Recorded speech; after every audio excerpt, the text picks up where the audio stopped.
आज का वीडियो उन लोगों के लिए है जो ये जानना चाहते हैं कि प्रोस्टेट का ऑपरेशन करने के बाद किस तरह की सावधानियां रखनी होती हैं। इसके बाद हम कुछ वो सवाल भी लेंगे जो पेशेंट्स यूजुअली मुझसे पूछते हैं। वो सारे कॉमन क्वेश्चन मैं लिख के लाया हूँ, वो सारे मैं एक एक करके लूंगा। चलिए शुरू करते हैं। मैं हूँ डॉक्टर विकास। मैं किडनी ट्रांसप्लांट करता हूँ, प्रोस्टेट के ऑपरेशन करता हूँ, पथरी के ऑपरेशन करता हूँ और यूरोलॉजी स्पेशलिस्ट हूँ।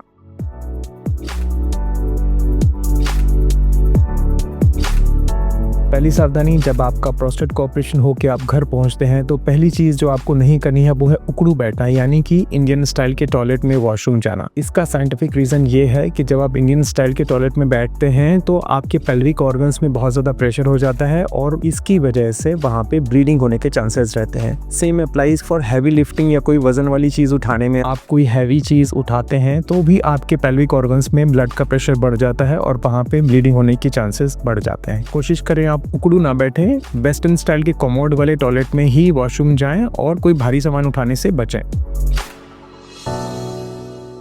पार्टनर के साथ रिलेशन बनाने के लिए आप कम से कम ऑपरेशन के बाद 1 महीने का समय दें, क्योंकि रिलेशन बनाने के वक्त भी कई बार ब्लड का प्रेशर बढ़ता है और इसके अलावा पेल्विक ऑर्गन्स में ब्लड की सप्लाई बढ़ती है जिसमें ब्लीडिंग के चांसेस बढ़ सकते हैं।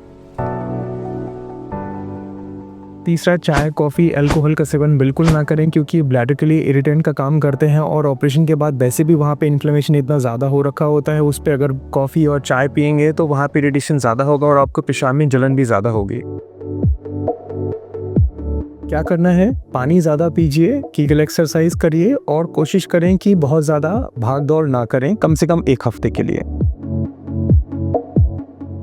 तो ऐसी कौन सी सिचुएशन है जहाँ पे आपको तुरंत अपने डॉक्टर के पास लौटना है? अगर आपको सीवियर ब्लीडिंग होने लगती है, लाल रंग का पेशाब आता है, अगर आपको यूरिन में जलन हो रही है, साथ में बुखार आ रहा है ठंड देके। छोटी मोटी जलन तो इस ऑपरेशन के बाद कुछ दिनों तक बनी रहती है, लेकिन अगर आपको बुखार आ रहा है ठंड देके, साथ में पेशाब में काफ़ी तेज जलन हो रही है, तो आप डॉक्टर के पास वापस आएँ, अपने यूरोलॉजिस्ट को दिखाएं।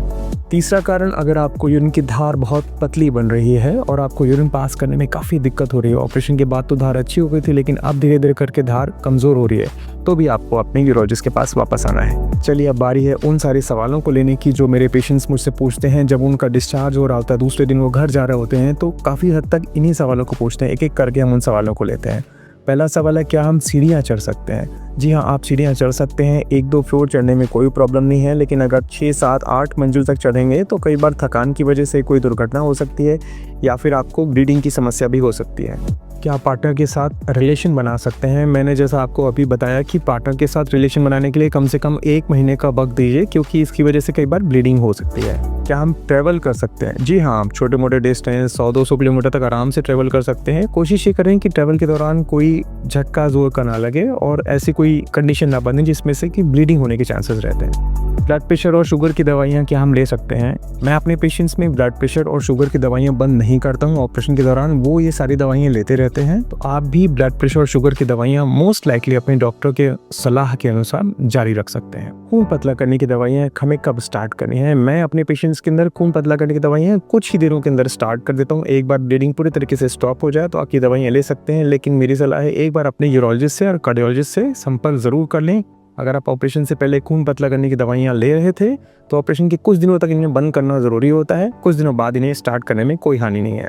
अगली बार दिखाने कब आए? अगली बार दिखाने के लिए यूजुअली मैं अपने पेशेंट्स को 1 हफ्ते बाद बुलाता हूँ और फिर 1 महीने के बाद बुलाता हूँ। पर अगर आपके यूरोलॉजिस्ट ने आपको कोई दूसरा समय दिया है तो आप ज़रूर उस टाइम पे जाएं।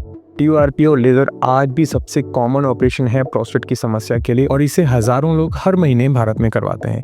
ज़्यादातर पेशेंट्स को कोई समस्या नहीं होती है, और अगर आप इन सावधानियों का ध्यान रखेंगे तो आपको भी कोई समस्या नहीं आएगी। इसके अलावा आप यूरोलिफ्ट के बारे में जानना चाहते हो, रिज्यूम के बारे में जानना चाहते हो, तो मेरे दूसरी वीडियोज़ भी देख सकते हैं जिनमें मैंने ये नए जो इलाज आए हैं जो बहुत ही सुरक्षित और बहुत ही कम कॉम्प्लिकेशंस के साथ में प्रोस्टेट का ट्रीटमेंट करते हैं, वो आप देख सकते हैं। वीडियो को लाइक और शेयर जरूर करें। Thank you. आपको मेरा वीडियो पसंद आया तो इसे लाइक करें और आगे और भी ऐसे वीडियोस देखने के लिए चैनल को सब्सक्राइब करें।